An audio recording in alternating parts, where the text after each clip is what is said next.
La última ponencia de hoy y de nuestras jornadas corresponde a doña María Fidalgo Casares, que nos hablará de Menacho, la iconografía del héroe.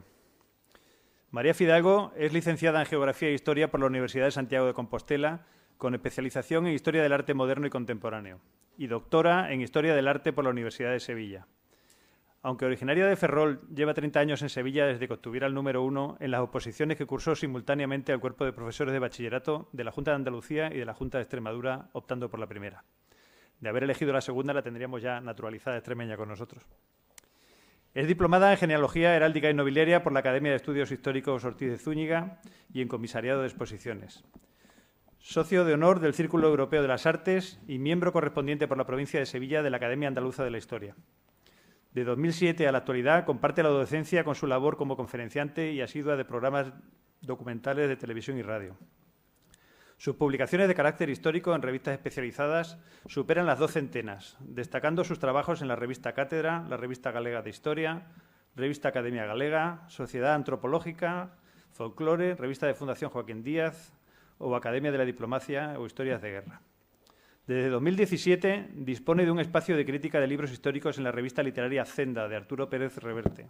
Sobresalen sus trabajos dedicados a la División Azul, la Guerra Cristera o el carlismo. Desde 2015 coordina la comunicación y relaciones con los medios de Augusto Ferrer Dalmau, el pintor de batallas, y es coautora de algunos de los libros más exitosos del pintor, como El pintor de batallas, Bocetos para la historia o Imperio. En su ponencia de hoy nos va a hablar de la figura del general Menacho desde el punto de vista del arte y cómo se ha ido transformando la iconografía del héroe desde su muerte, defendiendo la ciudad contra los franceses en 1811 hasta nuestros días. María.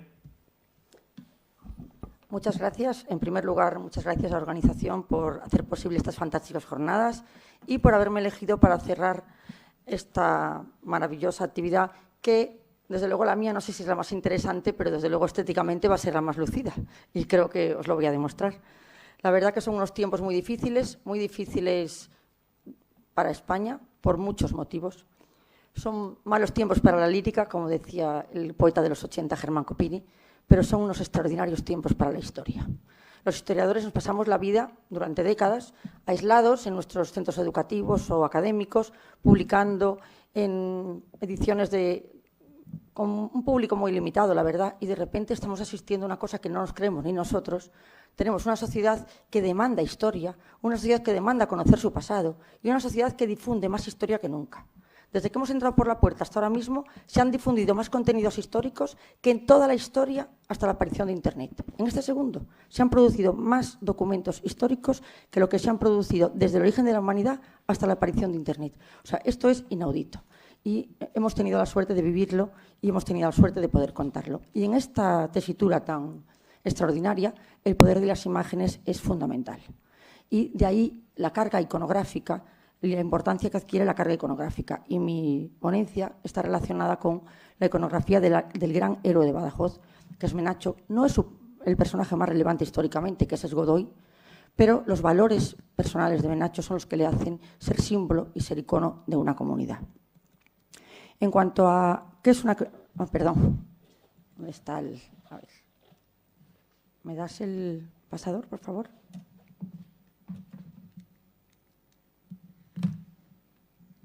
Aquí a la derecha. Esto me lo restas, ¿eh? Del tiempo. No, es que como hablaba de la cartilla antes, el ponente anterior, la cartilla del Duque de Ahumada, eso de leer la cartilla viene de ahí. Yo se lo explico mucho a mis alumnos, que el Duque de Ahumada era la famosa cartilla. Cuando nos leen la cartilla, pues este señor me ha leído no una cartilla, 200, para que no me pase con el tiempo. Pero como soy la última, espero alguna deferencia.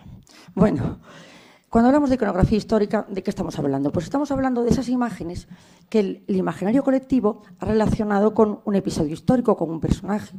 Y si hablamos de la Guerra de Granada, casi todo el mundo pensará en esto, de forma inconsciente. Igual que si hablamos de la muerte de Isabel la Católica, y pensad un momento, pensáis en esto. Vamos a pensar en Juana la Loca. Pensar en Juana la Loca, un momento, a que pensáis en esto. ¿Y si pensamos en Carlos V? Todos los que estamos aquí pensamos esto. ¿Y si pensamos en los tercios y no barro para mi casa? Todo el mundo piensa esto. ¿Y si pensamos en la familia de Carlos IV? Todo el mundo piensa esto. ¿Y si pensamos en el liberalismo? Este cuadro que además es una iconografía muy interesante porque sobredimensiona al propio personaje. Posiblemente Torrijos nadie se acordaría de él si no existiera esta maravillosa iconografía. Pero también la escultura es una gran iconografía histórica. Si todo el mundo piensa en el Cid, puede pensar en esto. Y si pensamos en Pizarro, esta. Y cuando pensamos en Menacho, todo el mundo va a pensar en esto, porque esta es la gran iconografía histórica de Menacho. Es una iconografía a la altura de la mejor estatuaria europea, una escultura de bronce de una calidad única en el panorama escultórico actual, un panorama dominado por esculturas de Porespan, de reproducciones en 3D, y esta es una escultura, ya veremos, como la gran estatuaria clásica desde la época histórica. Pero no es la primera iconografía de Menacho. La primera iconografía de Menacho, todas la conocemos, la iconografía, la que parecía definitiva de la figura histórica, es esta representación. ¿Puedes bajar un poco la luz para que se vea o no? ¿No? Bueno, qué pena. Bueno, pues es la gran iconografía de Manuel Roca, que tiene la gran particularidad que se hace un mes después de la muerte de Menacho, con lo cual la fidelidad fisionómica es absoluta. La familia así lo testimonia, quedaron impresionados por una imagen que parecía vivo. A mí me encanta esta iconografía porque tiene una potencia y tiene una personalidad. Don Rafael Menacho, del que no puedo contar nada porque si lo cuento pierdo de otro tiempo, pues sabéis que es el gran defensor de Badajoz y sorprende con todas las representaciones similares de la época por esta actitud chulesca, desafiante y esa cara con esos rasgos tan marcados. Me consta, por desgracia, que la discordancia aparente de las extremidades ha llegado a provocar incluso cierta hilaridad entre los propios militares, riéndose unos de otros diciendo a ver la manita de Menacho. Pero yo les voy a demostrar que estaban en un craso error. Esta iconografía de Menacho se irá repitiendo a lo largo de la historia. Por ejemplo, tengo que contar que me gusta muchísimo la frase de las Cortes de Cádiz que le dicen al Ayuntamiento de Cádiz que este retrato debe inspirar a sus conciudadanos el patriotismo que condujo a este héroe al templo de la inmortalidad. Esta es la esencia de la escultura histórica. Por eso quise poner esta frase. Esta iconografía se irá repitiendo, la repetirá Julio Moisés, un magnífico retratista en el centenario de la independencia. También se repetirá ya casi en el siglo XX, a finales de los 80, por Alonso Santiago, que hoy precisamente este retrato lo tenemos en Badajoz. Hay pequeñas modificaciones, pero prácticamente son modelos de la copia de Manuel Roca. Curiosamente, el año pasado, en un blog, apareció por ahí esta representación de Menacho, que no parece Menacho porque le falta el sombrero, le falta el bicornio, pero es Menacho, claramente es Menacho, incluso con la misma postura. Aparece en una guía turística de Cádiz, de 1930, atribuida al panadero. El panadero es un pintor costumbrista prácticamente contemporáneo a Menacho, con lo cual la fidelidad fisonómica también se mantiene. Estaba en propiedad de un coleccionista, pero está desaparecida y nadie sabe dónde está este retrato, pero me pareció interesante traerlo. Tenemos estos dos últimos ya en el siglo XX, los dos en poder de la familia, uno es de Eduardo García Menacho. A mí me da la impresión que el primer cuadro es un cuadro recortado de una imagen más grande porque me extraña que se corte el bicornio a la mitad, y el que está a su izquierda, no sé, a la derecha, los que están viendo, es un cuadro encargado por la familia en el aniversario. Como veis, es un cuadro quizá un poco más británico, más elegante, más estilizado, y ha corregido la postura del brazo para parecer un poco más equilibrada y sin ese toque que tenía Menacho. Pues están equivocados todos, tanto los que provocaban hilaridad como la propia familia, porque esta postura de Menacho no era una postura baladí, sino que en esta época hay muchísimas representaciones de bandoleros, de majos y de patriotas, que en el fondo es como se representaba a la esencia del pueblo que se rebeló contra los franceses con este tipo de postura. Es decir, el elegir esta postura de Menacho era una forma de reafirmar el carácter popular y la imbricación del héroe en el pueblo de Badajoz. Como veis, hay muchísimas representaciones de majos y de bandoleros con estas discordancias o estas extrañas posturas, que es las que representa Menacho. La siguiente iconografía, y la más importante desde el punto de vista por lo menos de las dimensiones, porque esta medía casi 3 metros, la encarga la familia también en el aniversario. Es la muerte del héroe en las murallas de Badajoz, Es un cuadro maravilloso, de una carga romántica increíble, prácticamente crepuscular, donde, asistido por su asistente Giral, está en los últimos segundos de la muerte de Menacho. Es un cuadro precioso, con una dimensión espacial de cielo, tierra, suelo, unas bandas, las 3 bandas que articulan un poco la naturaleza del hombre. No me puedo parar, me encantaría hablar 10 minutos de este cuadro, pero por desgracia no puedo. Este cuadro es de Julio Borrell, un pintor catalán, autor de, por ejemplo, de toda la decoración mural del Templo de la Merced en Barcelona. Es el pintor favorito de Julio Companys, el presidente de la Generalitat, que tenía uno de sus cuadros en su despacho y decía que era su pintor favorito. Eso no quitó que no moviera un dedo cuando las pinturas de este magnífico pintor quedaron arrasadas e incendiadas en Barcelona. La siguiente iconografía, aunque no pueda parecer una iconografía, lo es el fantástico uniforme diseñado por Luis Sorando Muzás, el mayor experto en trajes napoleónicos, que tenemos la suerte de conservarlo aquí en Badajoz, en la exposición permanente de Menacho. Es un maniquí o una uniformidad que reproduce exactamente la uniformidad de Menacho. Hay una pequeña diferencia en el calzón. El calzón han optado por el blanco de gala porque es más vistoso, pero incluso la faja, que no es la reglamentaria, reproduce exactamente el resto de faja que quedaba en los restos del mariscal Menacho. También me ha gustado aparecer estas iconografías que he encontrado. Una claramente está inspirada en el maniquí, no se llama maniquí, no sé si me estoy confundiendo, en la figura de Menacho, y este clip de Famóvil que me pareció curiosísimo, y cómo la iconografía trasciende enseñar la historia a los más pequeños. O estos dibujos que también he encontrado en la red, que responden exactamente a la iconografía, tanto a la de Manuel Roca como a la propia de aquí, del museo. Tenemos montones de cartelería que van reproduciendo las iconografías en montones de... Pero vamos aquí, que es lo que nos interesa, cómo una escultura que todavía no ha sido inaugurada, que apenas tiene meses, se convierte ya en iconografía, o sea, es casi a tiempo real. Ya encontramos publicaciones, encontramos cartelería de simposios, encontramos artículos en la red, encontramos que ya aparece la escultura de Salvador Amaya como la gran iconografía histórica del episodio. Esto es algo nunca visto. Es algo que inauguró Augusto Ferrer Dalmau, el pintor de batallas, un fenómeno único, como una iconografía recién hecha se convierte en una iconografía, y Salvador Amaya recoge el testigo desde el campo de vista de la escultura. Aquí tenemos, las encontré por la red, o esta claramente es la escultura de Menacho. O esta que me hizo muchísima gracia, tercerbellota.com, que esto es un congreso, creo que de juegos de azar, y que han elegido al mariscal Menacho porque se celebra en Badajoz. Entonces, aquí ya se ve claramente la identificación de la escultura de Menacho con la identidad de la ciudad. Pero no es la primera escultura de Menacho. Perdón. A Menacho se le habían dedicado en 1892, se decía hacer un obelisco a Menacho. No es una escultura propia de Menacho, pero es una escultura a la memoria de Menacho. Es una escultura, es una columna conmemorativa donde hay unos relieves, hay 4 leones afrontados, está hecho de 3 tipos de mármol, y es una escultura muy estilizada que me encantaría pararme, pero no puedo.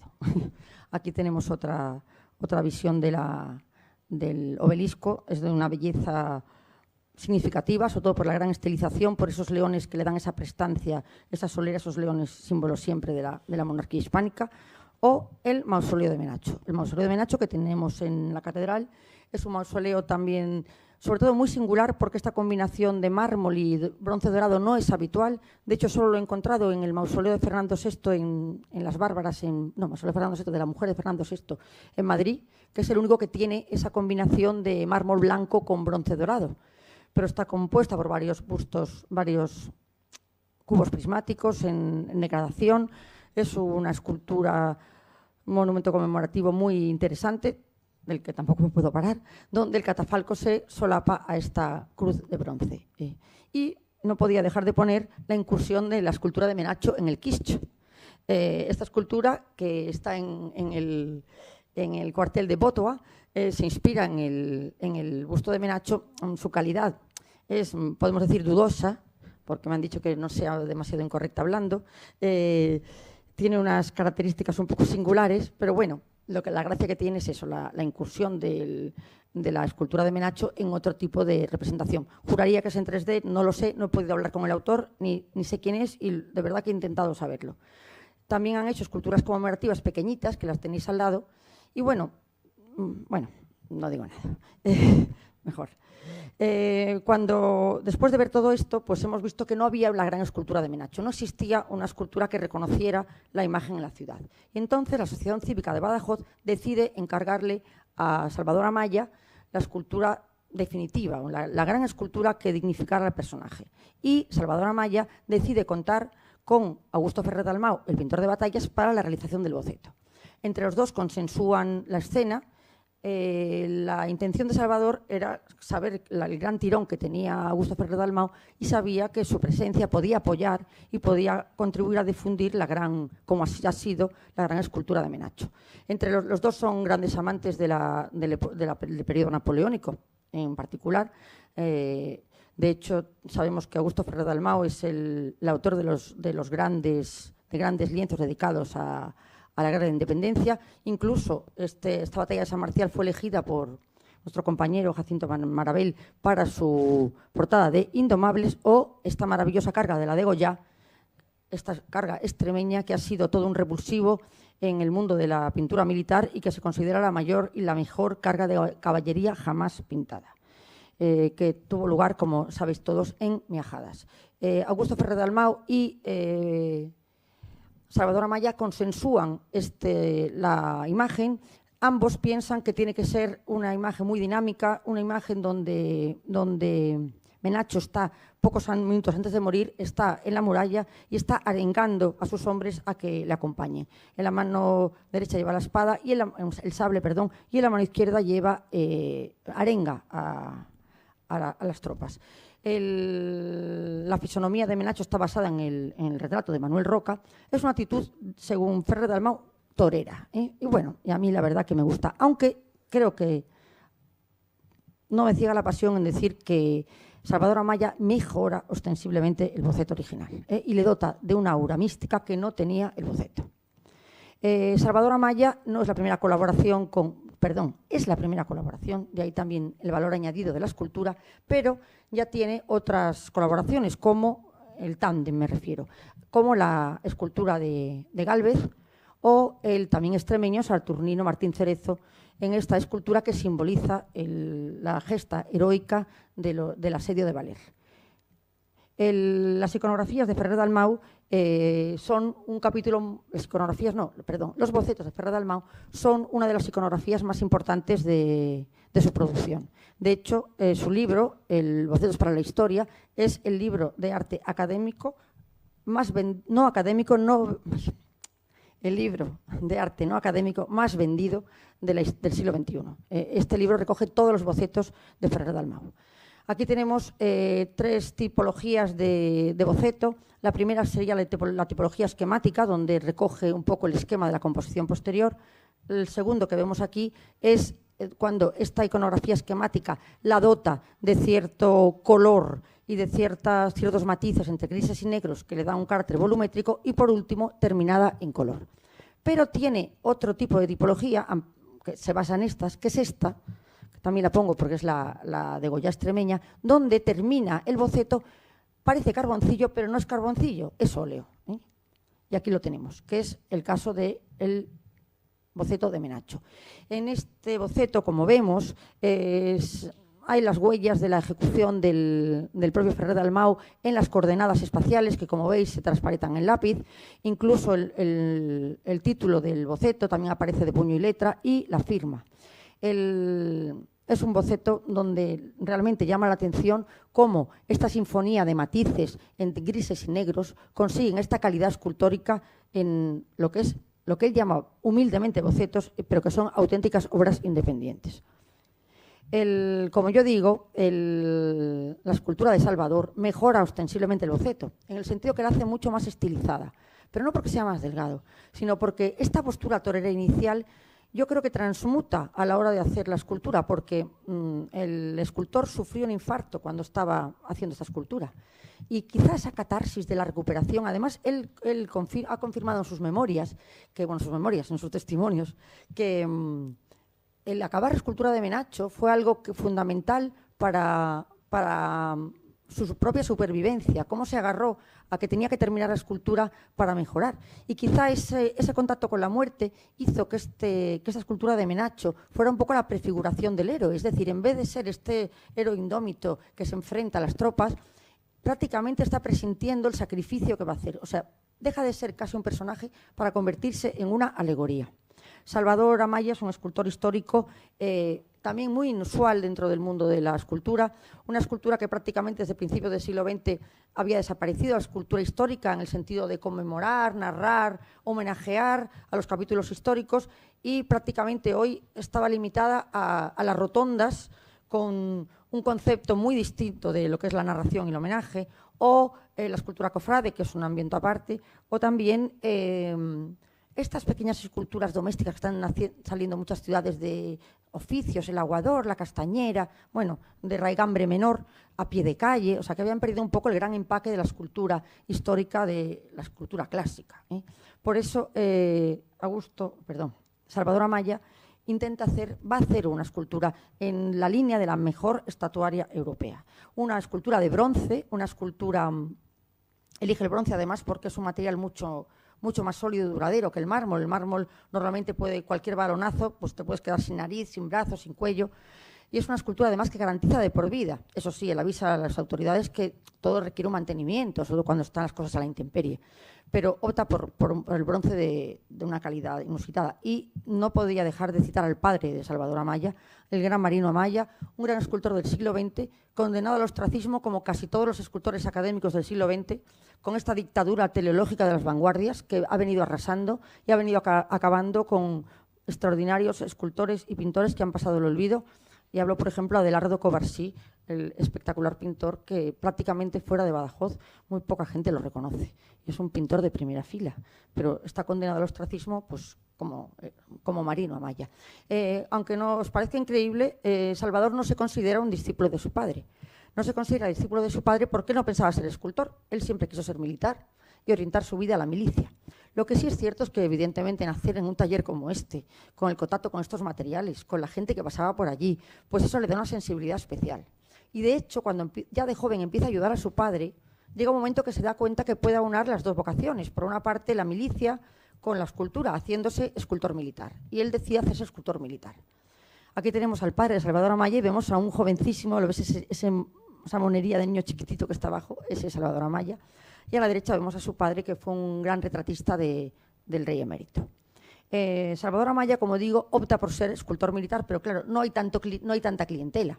Entonces tiene que diversificarse y se dedica tanto a la escultura religiosa como a la escultura, como a la retratística. Aquí tenemos, que no me puedo resistir a poner, este espectacular Santiago de Salvador Amaya, patrón de la caballería y patrón de España.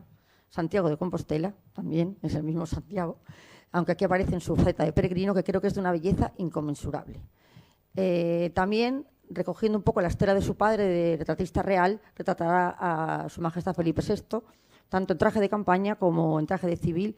Sorprende, desde luego, la fidelidad fisonómica, si os fijáis sobre todo en el de barro, y además las medidas las pudo tomar directamente del natural, es decir, tomó las medidas al rey, cosa que tampoco es demasiado habitual. Pero esta cercanía de su padre con la familia real pues le permitió también un acceso que no tienen otro tipo de escultores. Pero, como gran escultor histórico, tiene sus grandes piezas escultóricas. El Parque Histórico de Navalcarnero es su primera gran obra histórica y tiene esta majestuosa Isabel de Castilla, que yo creo que prácticamente es imbatible.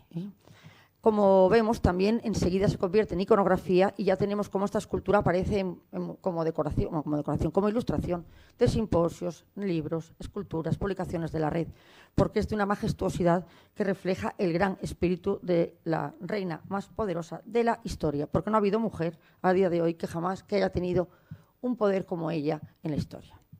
Pero el gran salto de Salvador Amaya se produce cuando hace la escultura de Blas de Lezo. Precisamente esta escultura la que ve la Asociación Cívica de Badajoz y la que le estimulará a encargarle a Menacho a Salvador Amaya.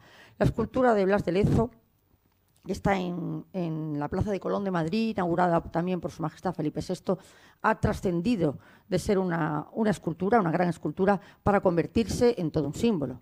De hecho, no solo es la gran iconografía de Blas de Lezo, sino que ha trascendido a ser ya un icono de la españolidad, de la nación española, de los grandes héroes que han jalonado la historia, nuestro imperio y nuestra realidad.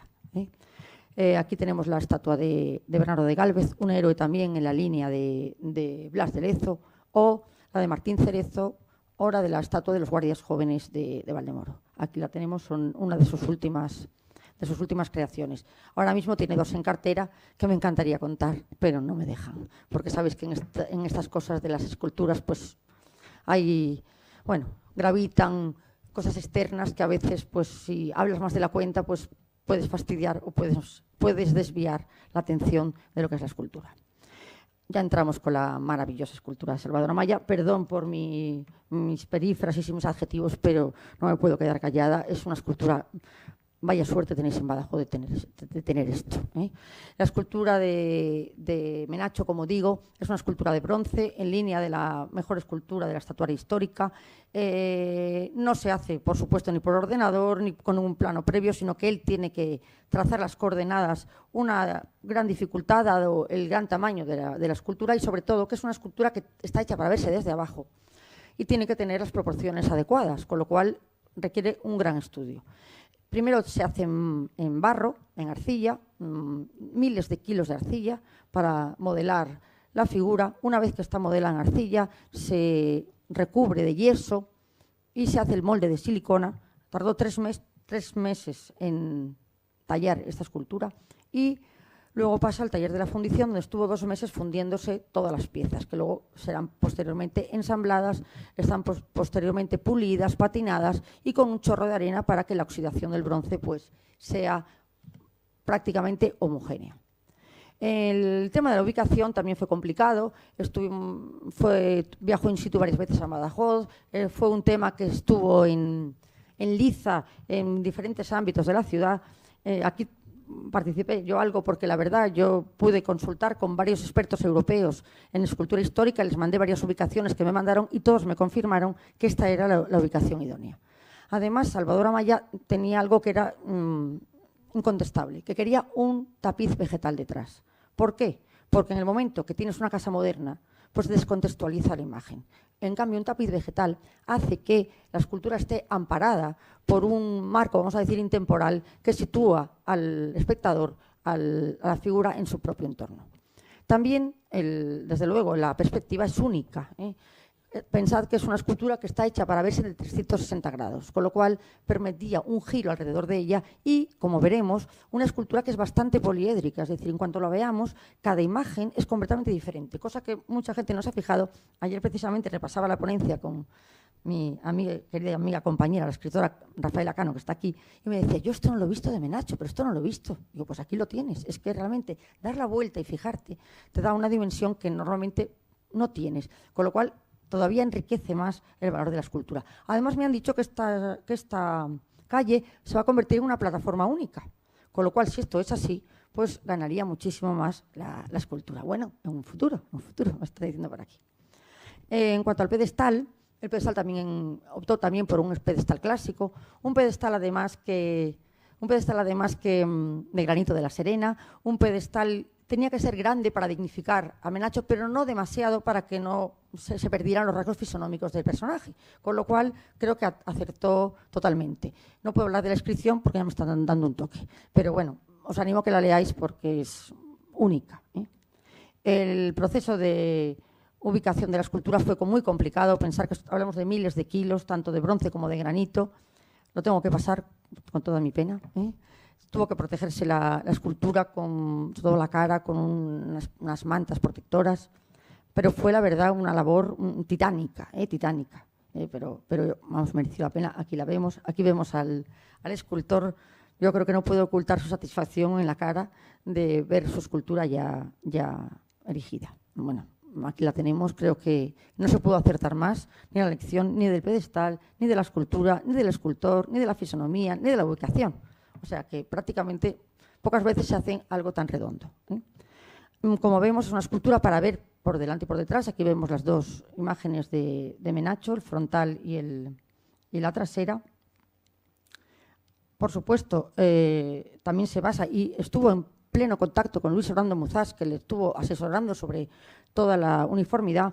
Como vemos, tiene el bicornio clásico con las borlas, la casaca tipo petit, ¿se llama?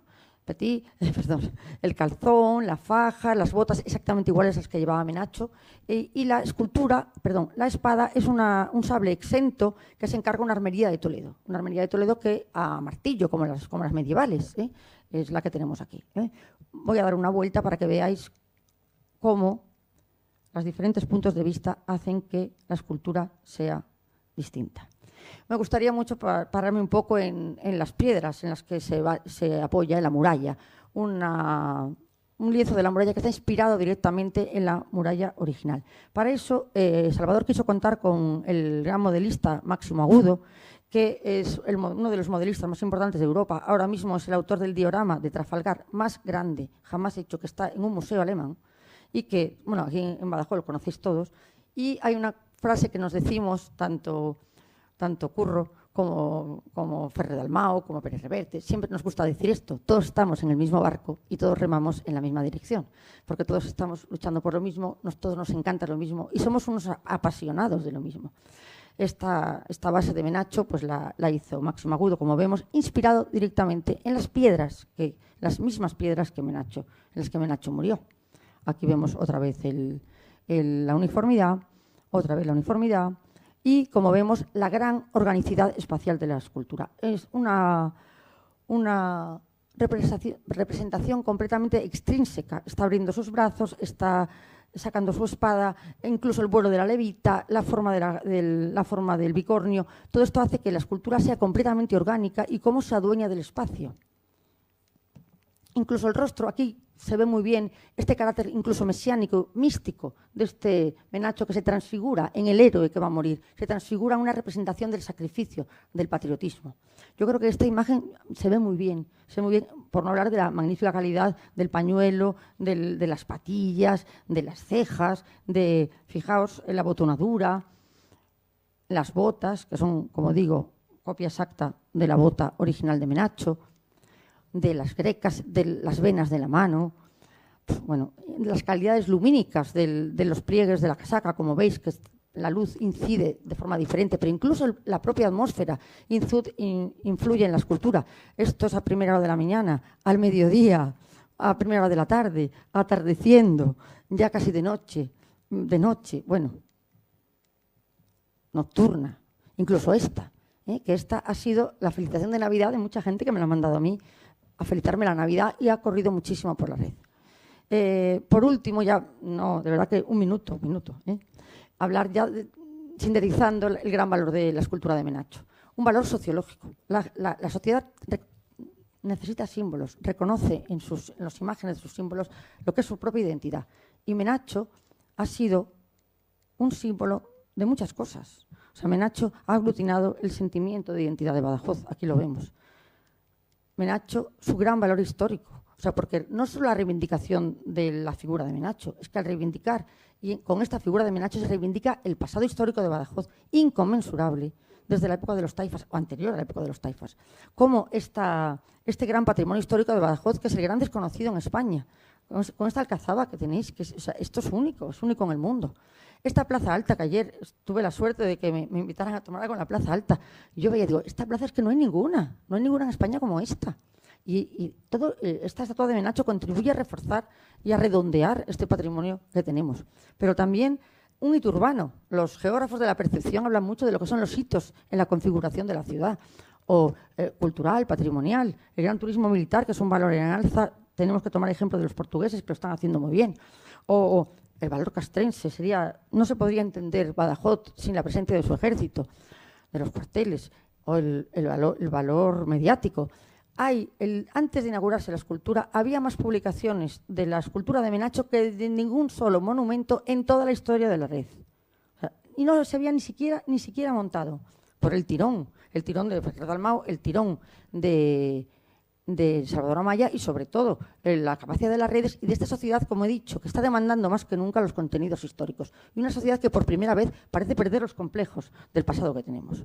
Y, por último, el valor artístico. O sea, ya es lo último, que es mi competencia. Es una escultura única, una escultura que recoge la esencia de la escultura clásica y que es lo que le da ese valor para la eternidad, porque es una escultura para la eternidad. Y tengo que acabar con que España es una nación que puede presumir y estar orgullosa de su historia y de su ejército. El arte histórico-militar es un arte didáctico, pero también reivindicativo, porque la historia y la identidad de un país cristalizan en las imágenes de sus batallas y de sus héroes. Muchas gracias.